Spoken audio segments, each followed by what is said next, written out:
One night, Henry and Gordon were alone with James. Although Sir Topham Hatt was beginning to think well of him, whenever a chance came, the other engines would talk of nothing but bootlaces. Remember when they had to use a bootlace to get you out of trouble, James? They would tease. James tried to get back by talking about Henry, who got shot up in a tunnel, and Gordon, who got stuck on a hill. But they wouldn't listen. "You talk too much, little James," said Gordon.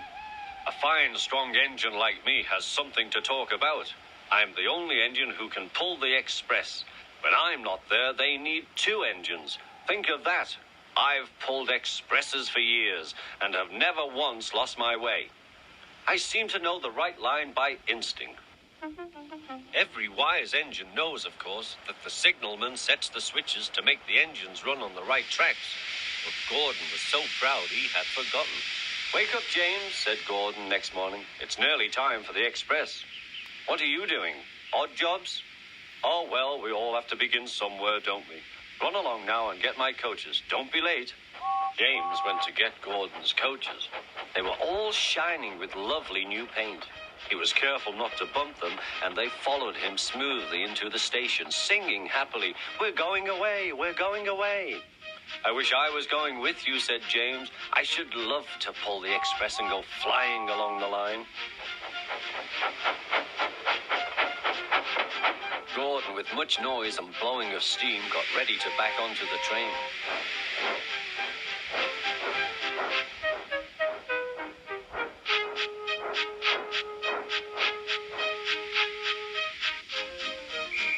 Sir Topham Hatt was on the train with other important people, and as soon as they heard the conductor's whistle, Gordon started.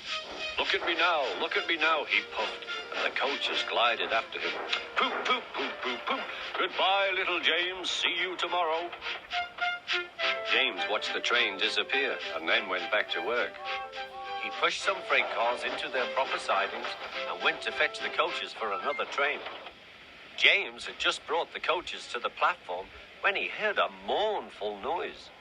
There was Gordon trying to sneak into the station without being noticed. "Hello, Gordon. Is it tomorrow?" asked James. Gordon didn't answer. He just let off steam feebly. "Did you lose your way, Gordon?" said James. "No, it was lost for me.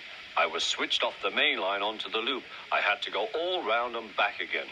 "Perhaps it was instinct," said James. Meanwhile, all the passengers hurried to the ticket window. "We want our money back," they shouted. But Sir Topham Hatt climbed onto a cart and blew the conductor's whistle so loudly that they all stopped to look at him. Then he promised them a new train at once. "Gordon can't do it," he said. "Will you pull it for us, James?" "Yes, sir, I'll try." So James was coupled on and everyone got in. "Do your best, James," said Sir Topham Hatt. Come along, puffed James. You're pulling us well, sang the coaches.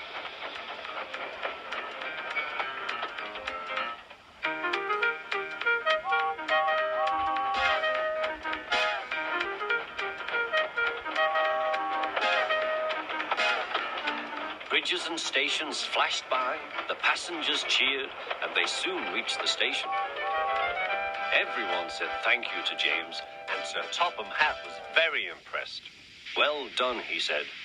"Would you like to pull the express sometimes?" "Yes, please," answered James. Next day, when James came by, Gordon was pushing freight cars.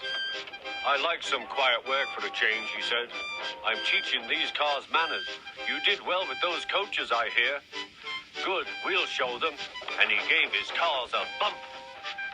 James and Gordon are now good friends.